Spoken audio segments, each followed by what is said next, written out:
اعوذ باللہ من الشیطان الرجیم بسم اللہ الرحمن الرحیم رب اشرح لی صدری ویسر لی امری واحلل عقدۃ من لسانی یفقهوا قولی ان اللہ وملائکتہ یصلون علی النبی یا ایھا الذین آمنوا صلوا علیہ وسلموا تسلیما۔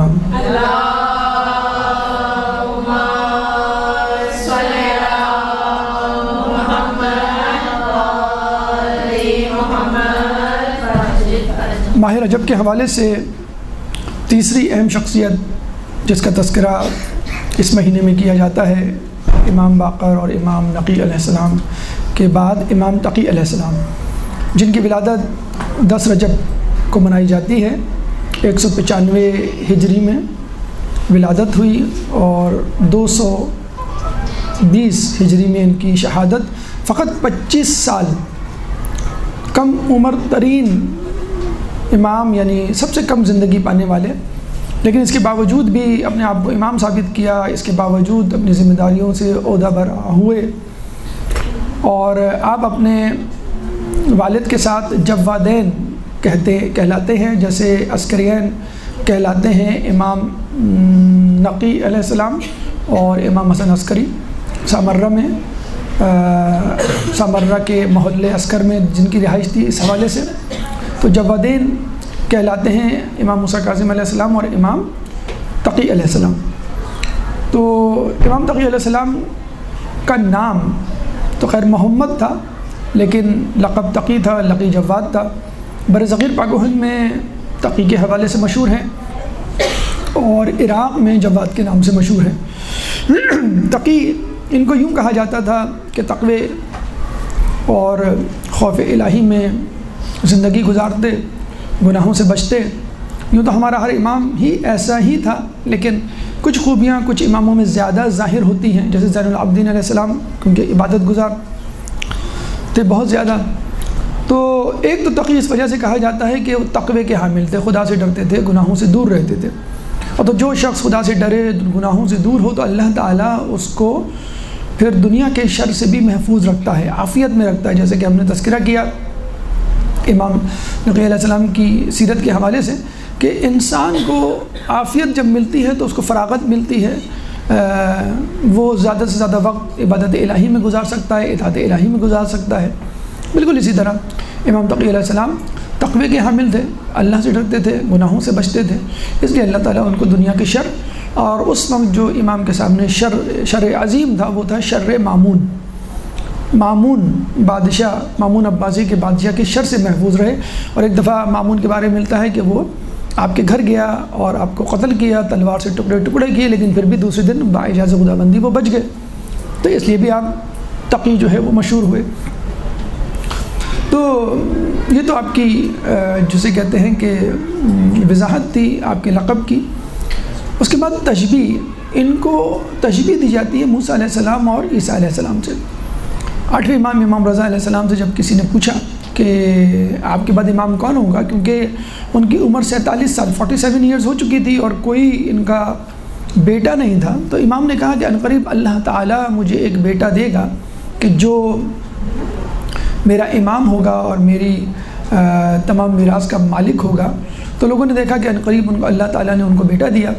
اور یہ بھی ملتا ہے کہ جب وہ بہت ہی چھوٹے تھے، گہوارے میں تھے، تو کسی نے پوچھا کہ آپ کا امام آپ کے پیچھے کون ہوگا، تو یعنی 50 سال کے وہ ہو چکے تھے، تو انہوں نے کہا کہ یہ بچہ جو ابھی گہوارے میں، تو لوگ بڑے حیران ہوئے کہ یہ اتنا سا بچہ آپ کی غیر موجودگی میں، کیونکہ ان کو سامرہ منتقل کیا جا رہا تھا، تو انہوں نے کہا کہ یہی میرا بیٹا ہوگا، اور کیوں نہ ہو جب عیسیٰ اور موسیٰ جو ہے وہ گہوارے میں اور بچپنے میں نبوت کا کام انجام دے سکتے ہیں۔ بلکہ عیسیٰ نے تو آپ نے سنا ہوگا قرآن میں اللہ تعالیٰ فرماتا ہے کہ سورہ مریم آیت نمبر 31 میں کہ قال انی عبد اللہ وآتانی الکتاب وجعلنی نبیا، کہ بے شک میں اللہ کا بندہ ہوں، مجھ پر کتاب اتری اور اللہ تعالیٰ نے مجھے نبی بنایا۔ تو جب عیسیٰ علیہ السلام، موسیٰ علیہ السلام اور یحییٰ علیہ السلام کے بارے میں ملتا ہے کہ جب وہ گہوارے میں اور بچپن میں رسالت کا کام انجام دے سکتے ہیں، تو ایک امام تقی علیہ السلام 2.5-3 سال میں امامت کے سزاوار کیوں نہیں ہو سکتے؟ اور معجزہ ثابت کرتا ہے کہ آپ گہوارے ہی میں امامت کے حامل تھے، کہتے ہیں ایک شخص تھا محمد بن میمون، وہ امام رضا علیہ السلام کے ساتھ مکے میں موجود تھا، تو اس نے کہا کہ میں مدینہ جانا چاہتا ہوں اور آپ کے صاحبزادے سے ملنا چاہتا ہوں۔ اس وقت امام تقی علیہ السلام کی عمر مبارک جو ہے فقط 2.5 سال تھی اور وہ گہوارے میں جھولے میں تھے۔ تو امام رضا بڑے مسکرائے، یعنی ظاہر سی بات ہے 2.5 سال کے بچے سے کوئی یہ کہے کہ میں ملنا چاہتا ہوں آپ کے بیٹے 2.5 سال کے بچے سے، تو امام مسکرائے اور اجازت دی۔ تو اس نے کہا کہ آپ ایک خط لکھ دیں۔ تو امام نے خط لکھا، اس کو سربا مہر کیا، مہر لگائی اور وہ خط لے کے آپ کے گھر پہنچا۔ تو امام کا غلام تھا موفق، وہ آیا تو اس نے کہا کہ میں امام کی زیارت کرنا چاہتا ہوں، یعنی 2.5 سالہ امام محمد تقی علیہ السلام کی۔ تو امام کو وہ گود میں لے کر وہ غلام آتا ہے، تو امام جو ہے وہ خط پیش کرتے ہیں اس بچے کو۔ تو باجازِ خداوندی محمد تقی جو ہے اپنے غلام موفق سے کہتے ہیں کہ اس خط کی مہر توڑو۔ تو موفق جو ہے وہ مہر توڑتا ہے اور خط کھول کے آپ کے سامنے رکھ دیتا ہے۔ وہ باقاعدہ پڑھتے ہیں اور کہتے ہیں کہ اے شخص تمہاری آنکھوں کا کیا حال ہے؟ تو پتہ چلتا ہے کہ وہ بیچارہ نابینا ہو چکا تھا، آنکھیں زائل ہو چکی تھی، بینائی۔ اس نے کہا کہ امام بس میری بینائی زائل ہو چکی ہے اور میں اسی واسطے سے آپ کے پاس آیا ہوں۔ تو امام نے جو ابھی اس وقت گہوارے میں تھے، جھولے میں تھے، اپنا ہاتھ اس شخص کی آنکھوں پر پھیرا تو اس کی بینائی جو ہے وہ واپس آ گئی۔ تو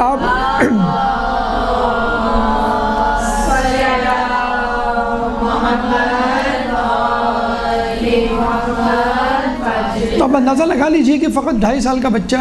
ہاتھ پھیرتا ہے، آپ کی بینائی آ جاتی ہے، تو اس کا مطلب ہے وہ کچھ کمالات کا، کچھ معجزات کا حامل تھا جو اللہ تعالیٰ اپنے خاص ہی بندوں کو دیا کرتا ہے۔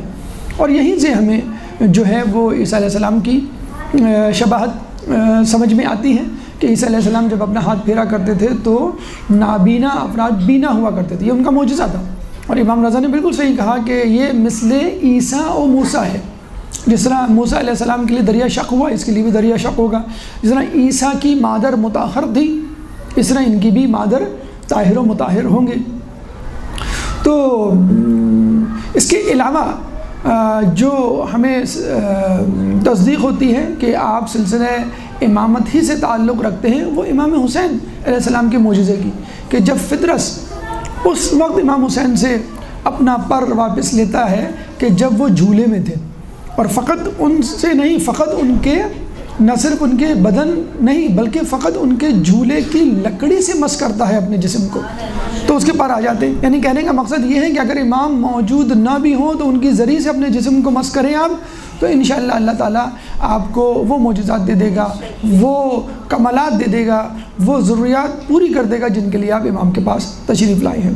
تو یہ امام کا معجزہ تھا جو 2.5 سال کی عمر میں انہوں نے ثابت کیا کہ میں مثل عیسیٰ مثل موسیٰ ہوں، جنہوں نے 2.5 سال کی عمر میں یہ ثابت کیا میں بھی اس سلسلہ امامت کی ایک کڑی ہوں، چاہے میں جھولے ہی میں کیوں نہ ہوں۔ اس کے بعد امام کی عمر فقط 7 سال ہوتی ہے، اور آپ کو معلوم ہے کہ مامون نے ان کے والد بزرگوار 8ویں امام کو قتل کیا تھا۔ جب قتل کیا لوگوں میں واویلا مچا، شور اٹھا اور اس کی ساکھ بری طرح متاثر ہوئی، تو اس نے کسی طرح میں ان کے صاحبزادے اور ان کے خاندان سے محبت کا اظہار کروں اور لوگوں کو بتلاؤں، کسی طرح اپنی گڈ ول مینٹین کروں، تو اس نے ان کے صاحبزادے یعنی امام محمد تقی کو بغداد طلب کیا کہ کس طرح میں ان کو مہمان بناؤں اور ان کی مہمان نوازی کروں، لوگوں کو بتلاؤں کہ میں ان کا دشمن نہیں ہوں، نہ ان کا دشمن ہوں، نہ ان کے والد کا دشمن تھا، حالانکہ وہ قاتل تھا۔ لیکن امام سے باقاعدہ ملاقات سے پہلے ایک بے قاعدہ کیجول ملاقات ہو گئی راستے میں۔ کس طرح کہ امام کچھ بچوں کے ساتھ، چند بچوں کے ساتھ ایک راستے میں کھڑے ہوئے تھے، تو مامون کی سواری جو ہے وہاں سے گزرتی ہے، تو جس طرح بچے کسی بزرگ کو، کسی پرہیبت شخصیت کو دیکھ کر بھاگ جاتے ہیں، بادشاہ تھا وہ، تو دیکھ کر بھاگ گئے اور یہ اپنے پورے وقار اور تمکنت کے ساتھ کھڑے رہے۔ تو مامون جو اس وقت پہچانتا نہ تھا کہنے لگا کہ آپ کیوں نہیں بھاگے؟ اب آپ جواب سنیے، 3 وجوہات بتلائیں نہ بھاگنے کی، اور ان 3 وجوہات میں 3 فلسفے ہیں، 3 حکمتیں ہیں، 3 راستے ہیں اپنی زندگی کو سنوارنے کے۔ امام نے کہا کہ راستہ اتنا تنگ نہیں تھا کہ میں اسے تیرے لیے کشادہ کرتا، یعنی راستہ اگر وسیع ہو، وسعت والا ہو، تو ہمیں کسی کو کہنا نہیں چاہیے کہ بھئی سامنے سے ہٹو۔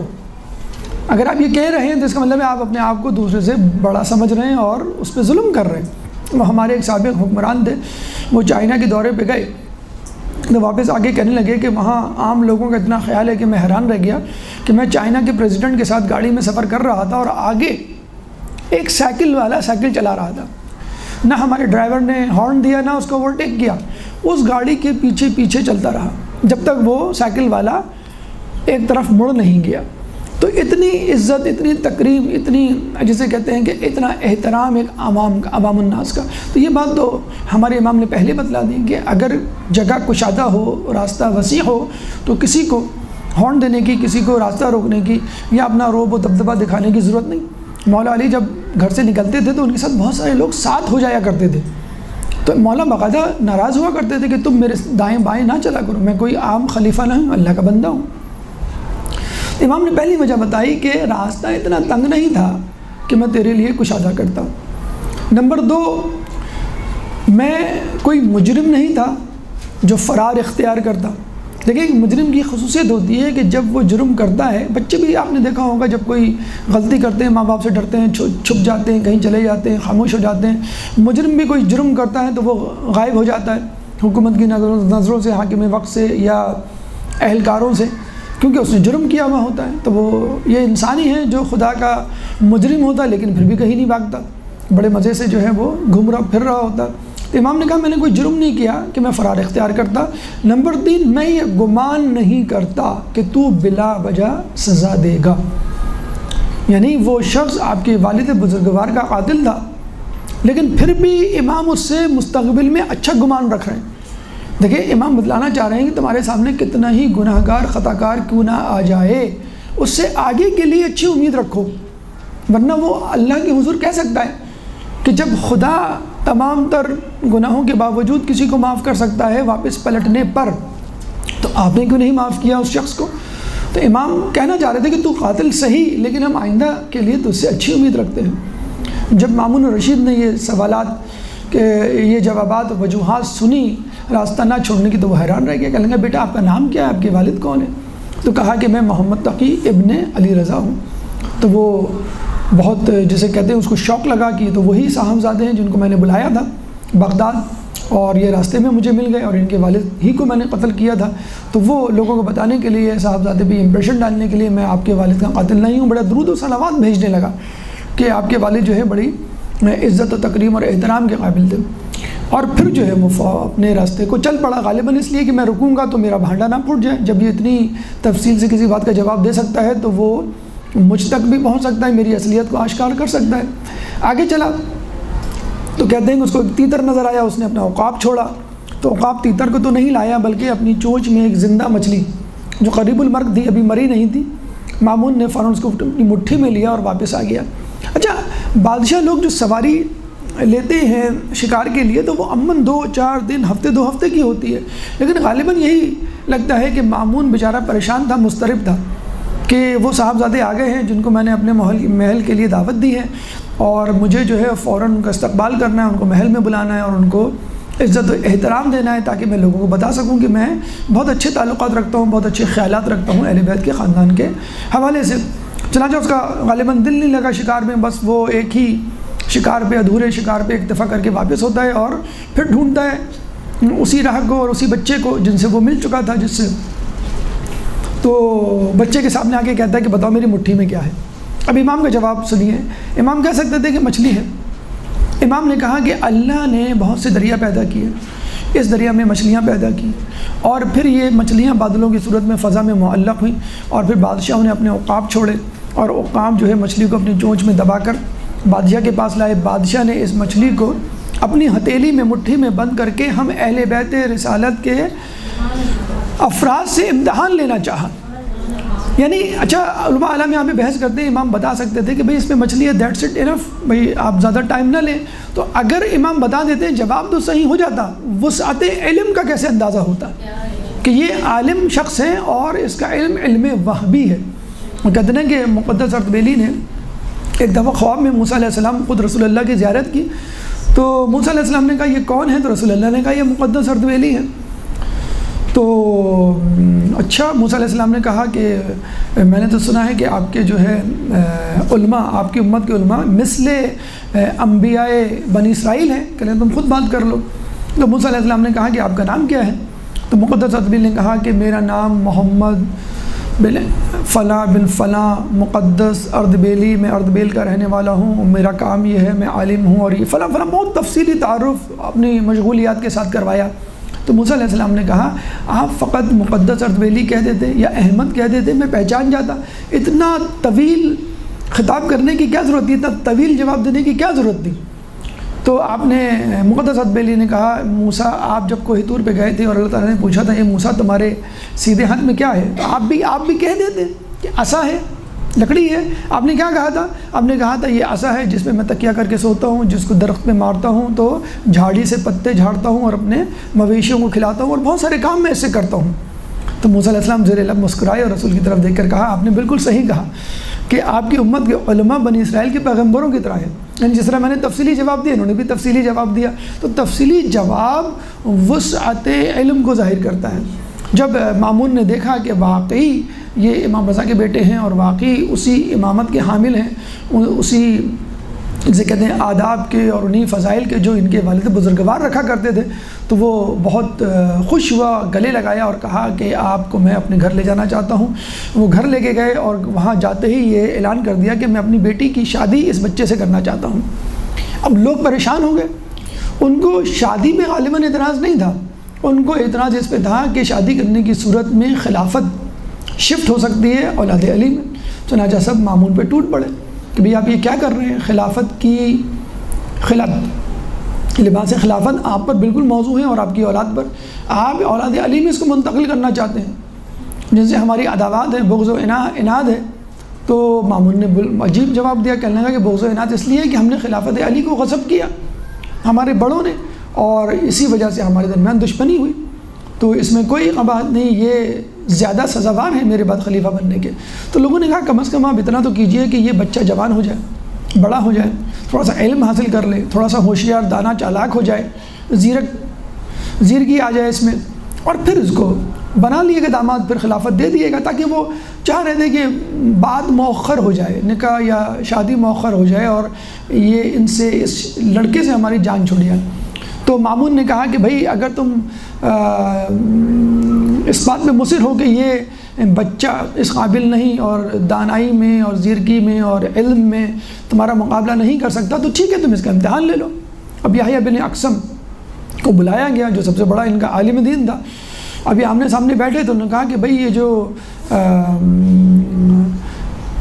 احرام میں شکار کیا جاتا ہے اس کا کیا کفارہ ہے؟ تو امام نے اس کی بہت طویل شقیں بتانا شروع کی کہ جو ہے وہ حل میں تھا یا حرم میں تھا، بچہ تھا کرنے والا شکار، یا بوڑھا تھا پہلی مرتبہ کیا تھا یا بار بار کر چکا ہے دوسری تیسری مرتبہ تھا، پشیمان تھا یا مصر تھا، جسے کہتے ہیں کہ پرندے کا کیا یا جانور کا کیا، تو وہ تو پریشان ہو کے اتنی زیادہ شقیں۔ تو بادشاہ نے کہا میں نہیں کہتا تھا کہ یہ تم سے زیادہ علم رکھتا ہے، تو خود پھر کہا کہ امام متقی کو آپ خطبہ نکاح پڑھائیے اور اپنا نکاح میری بیٹی ام الفضل سے کیجیے۔ خطبہ پڑھایا گیا، نکاح کیا گیا، مبارکباد دی گئی، پھر کہا گیا کہ امام سے اب آپ ان سوالات کے جوابات دیں، ان شقوں کے جو آپ نے نکالی ہیں۔ تو امام نے مزید تفصیل کے ساتھ ان تمام شقوں کے جوابات دیے۔ پھر کہا کہ اگر آپ چاہیں تو یحییٰ بن ابن اقسم سے سوالات کر سکتے ہیں۔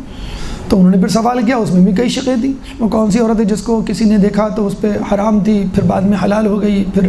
دوبارہ حلال، پھر حرام، پھر حلال، تو وہ پھر پریشان کہ اتنی زیادہ شقیں اس کا جواب میں کیسے دوں۔ پھر امام نے مزید تفصیل بتائی۔ بہرحال تمام درباری وزراء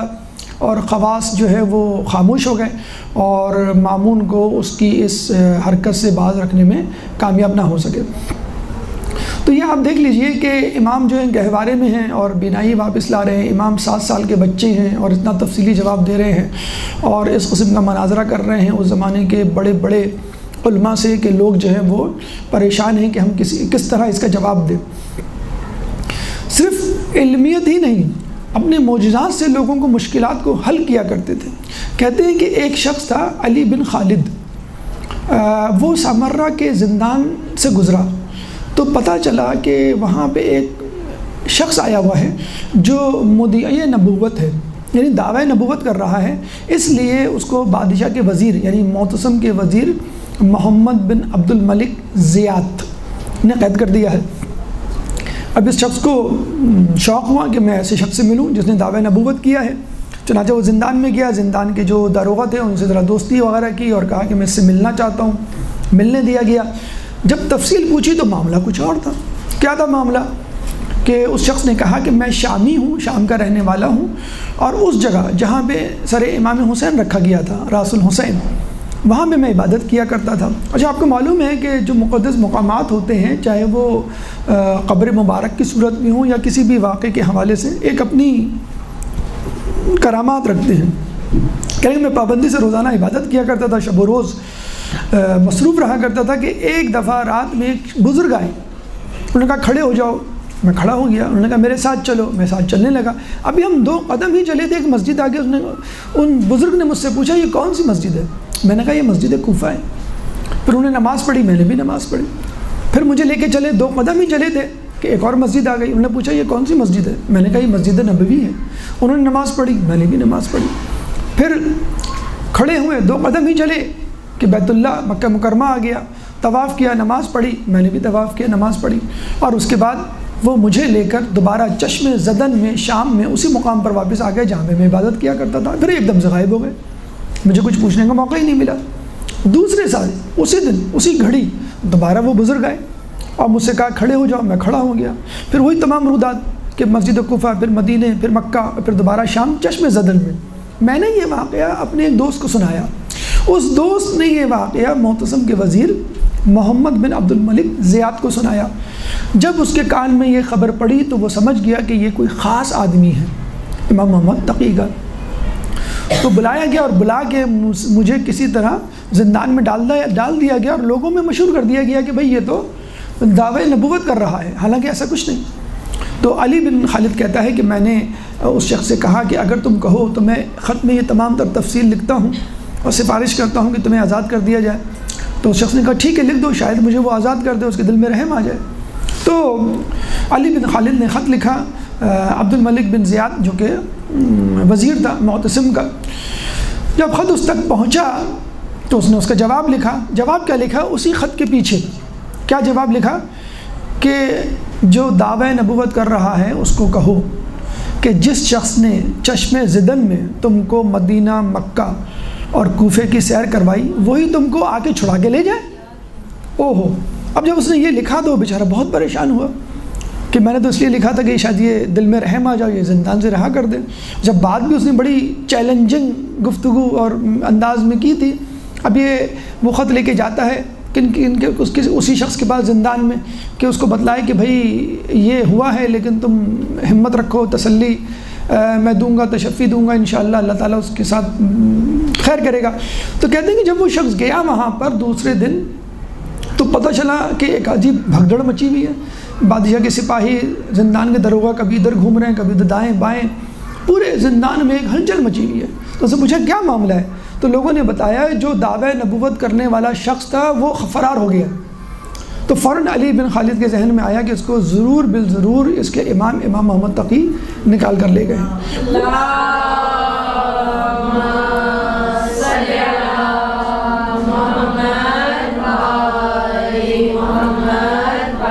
کہتے ہیں کہ علی بن خالد زیدیہ فرقے سے تعلق رکھتا تھا، اور جب نے امام محمد تقی کی کرامت دیکھی تو وہ فوراً مذہب امامیہ میں شامل ہو گیا۔ تو ہمارے امام جو ہے بچپن میں بینائی واپس کر سکتے ہیں، ہمارے امام جو ہے وہ باعجاز خداوندی طی العرض کر کے لوگوں کو اسیری سے جو ہے وہ نجات دلا سکتے ہیں۔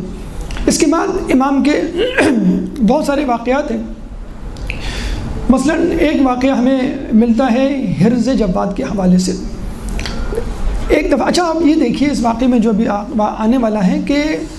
اکثر لوگ اہل بیت اور ائمہ کے حوالے سے یہ سوال اٹھاتے ہیں کہ بھئی آپ کہتے ہیں کہ فلاں بادشاہ، فلاں بزرگ، فلاں خلیفہ، فلاں حکمران امام کے دشمن تھے، ارے انہوں نے تو آپ کے اماموں نے تو ان کے ساتھ اتنا اچھا سلوک کیا، وہ کیسے دشمن ہو سکتے ہیں؟ تو ہم یہی کہیں گے کہ ہمارے امام اہل بیت اخلاق کے اس درجے پہ تھے کہ ان کے نزدیک دشمن اور دوست برابر تھے۔ یعنی اگر دشمن بھی کچھ کمک کچھ مدد مانگنے آئے تو وہ دے دیتے تھے۔ حسین بن نمیر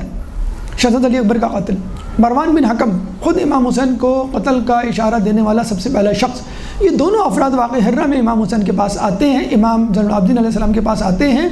اور کمک طلب کرتے ہیں، اناج طلب کرتے ہیں، پناہ طلب کرتے ہیں، اور امام ان کو پناہ دیتے ہیں، اناج دیتے ہیں بغیر کسی قیمت کے، درم و دینار کے۔ تو حسین بن نمیر کہتا ہے کہ آپ نے مجھے پہچانا نہیں، مروان بن حکم کہتے ہیں کہ آپ نے مجھے پہچانا نہیں، تو امام نے کہا ہم کیوں نہیں پہچانا، تم مروان ہو، تم حسین بن نمیر ہو۔ تو یہی لوگ کہتے ہیں امام آپ واقعی حکومت کے قابل ہیں، خلافت کے حقدار ہیں، اگر آپ کہیں تو ہم حکومت کے خلاف خروج کریں اور آپ کو یہ خلافت دلوائیں۔ تو امام نے اس کا انکار کر دیا، حالانکہ یہی مروان بعد میں یزید کے بعد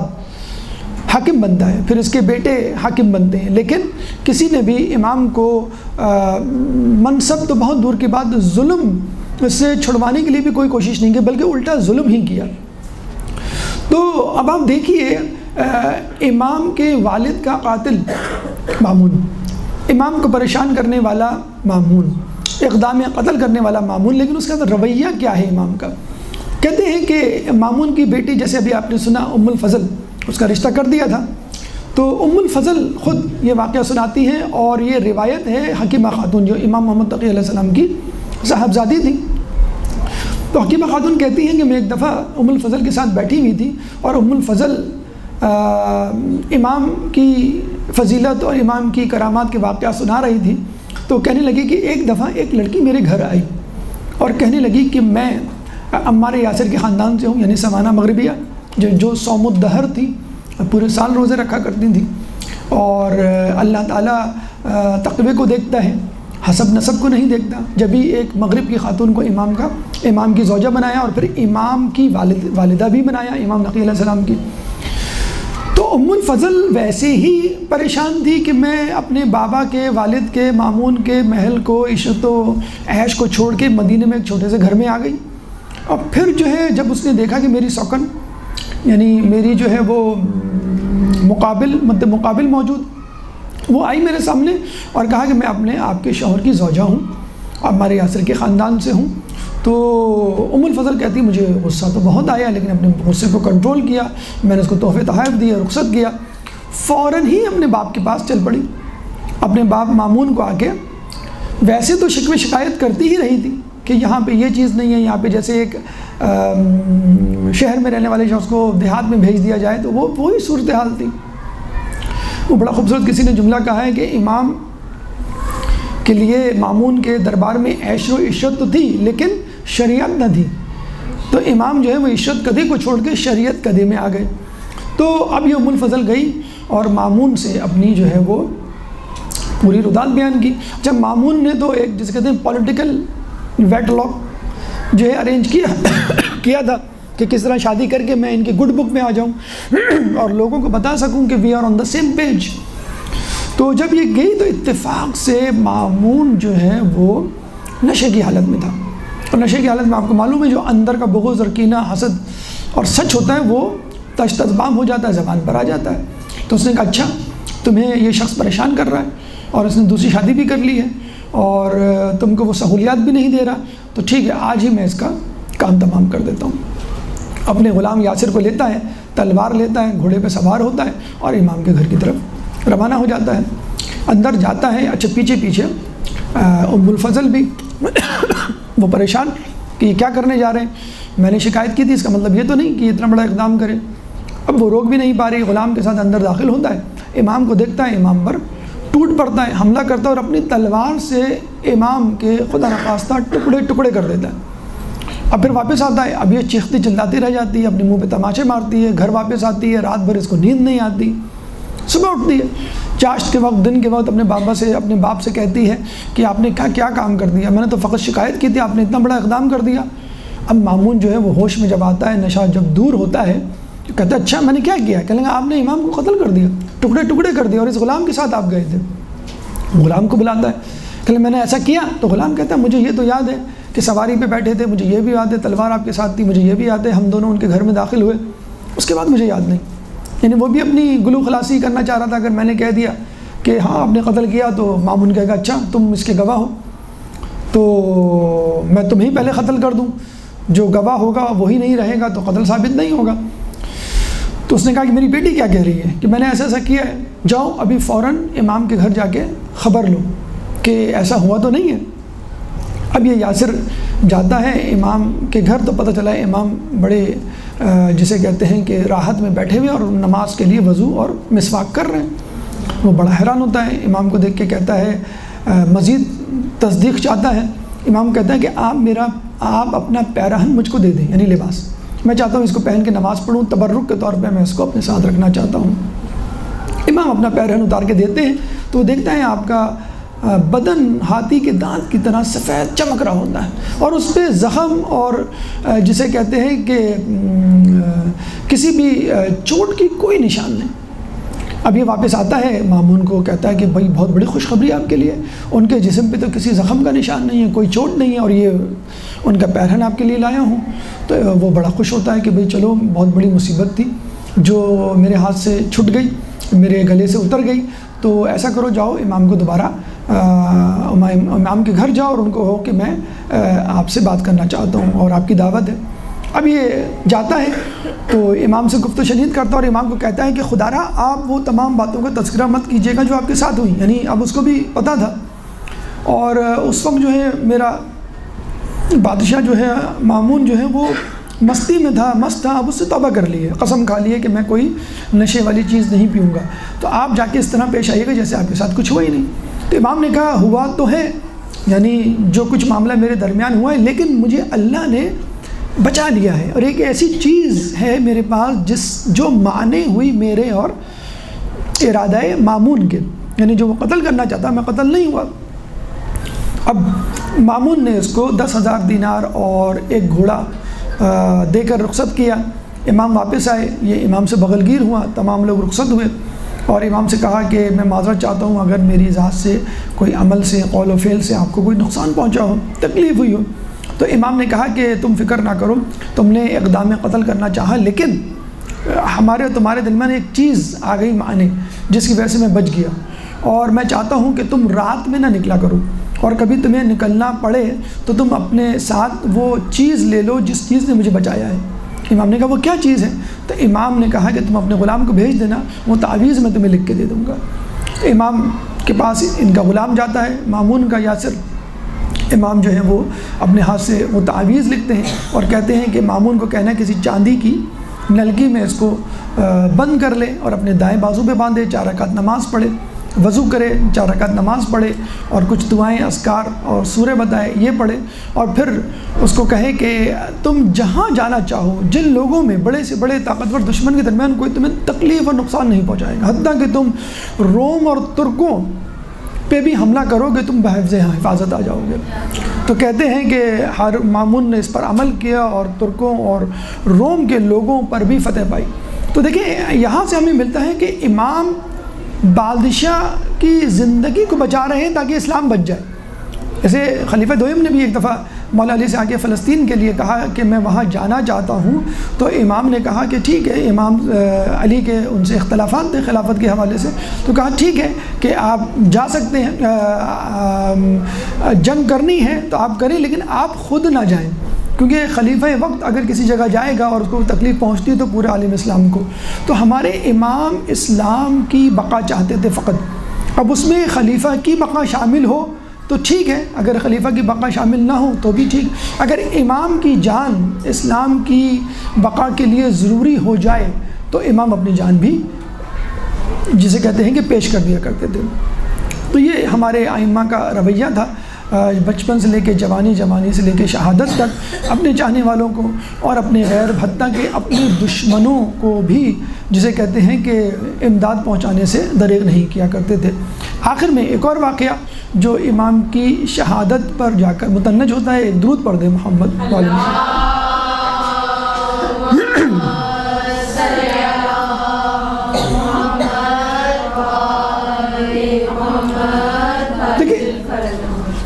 دیکھیں مومنین کے لیے کہا جاتا ہے کہ مومنین سے حسد کرنے والے ضرور پیدا ہوتے ہیں، نہیں جب اس کی قابلیتیں اور خوبیاں اور خصوصیات لوگوں میں اجاگر ہوتی ہیں اور دوسروں کی حیثیت، مقام و مرتبہ کم ہوتا ہے تو وہ پریشان ہو جاتے ہیں، اور یہ تو امام تھے، اور آپ نے دیکھا 7 سال کا بچہ یحییٰ ابن اقسم اور دیگر علماء کو نیچے دکھا دیتا ہے، تو ان کی دل میں حسد کی آگ بھڑک اٹھتی ہے۔ اب یہ مسلسل چلتی رہتی ہے 20 سال اسی طرح گزر جاتے ہیں تقریباً، تو وہ پریشان ہو جاتے ہیں کہ اب تو ہماری کوئی حیثیت ہی نہیں رہی، ہم جو بھی حکم دیں، ہم جو بھی فتویٰ صادر کریں، ہم جو بھی مشورہ دیں، مامون یا بادشاہ جو ہے معتصم وہ بلا لیتا ہے امام کو اور ان سے مشورہ لے کے ان پہ عمل کرتا ہے۔ تو اسی طرح کا ایک واقعہ پیش آیا جس کے بعد یحییٰ ابن اقسم، ابن ابی داود اور دیگر وزراء کا صبر کا پیمانہ لبریز ہو گیا کہ بس اب ہم امام کو برداشت نہیں کر سکتے۔ وہ کیا تھا واقعہ کہ ایک دفعہ ایک شخص آیا جس نے چوری کی تھی اور اس کو سزا دینی تھی، اور چوری کی سزا جو ہے وہ ہاتھ کاٹنا ہوتی ہے۔ تو مامون بادشاہ وقت نے پوچھا کہ بھئی ان کو کیا سزا دی جائے؟ تو کہا گیا کہ بھئی ان کا ہاتھ کاٹا جائے۔ بھئی کہاں سے کاٹا جائے؟ تو ابن ابی داؤد نے کہا جو وزیر تھا کہ ان کا اس کا ہاتھ جو ہے وہ ہتھیلی سے کاٹا جائے، کیونکہ سورہ مائدہ آیت نمبر 6 میں اللہ تعالیٰ فرماتا ہے فَامْسَحُوا بِأَيْدِيكُمْ بِوَجُوهِكُمْ وَأَيْدِيكُمْ، کہ مسح کرو چہرے کا اور ہاتھوں کا، اور مسح جو ہے ہم ہاتھ کی کلائی سے شروع کرتے ہیں مسح، تو چنانچہ ہاتھ کا اطلاق ہتھیلی تک ہوتا ہے، یعنی کلائی تک ہوتا ہے، تو کلائی سے کاٹے جائیں۔ ایک اور شخص نے کہا بھائی اسی آیت میں سورہ مائدہ کی 6 آیت جو ہے،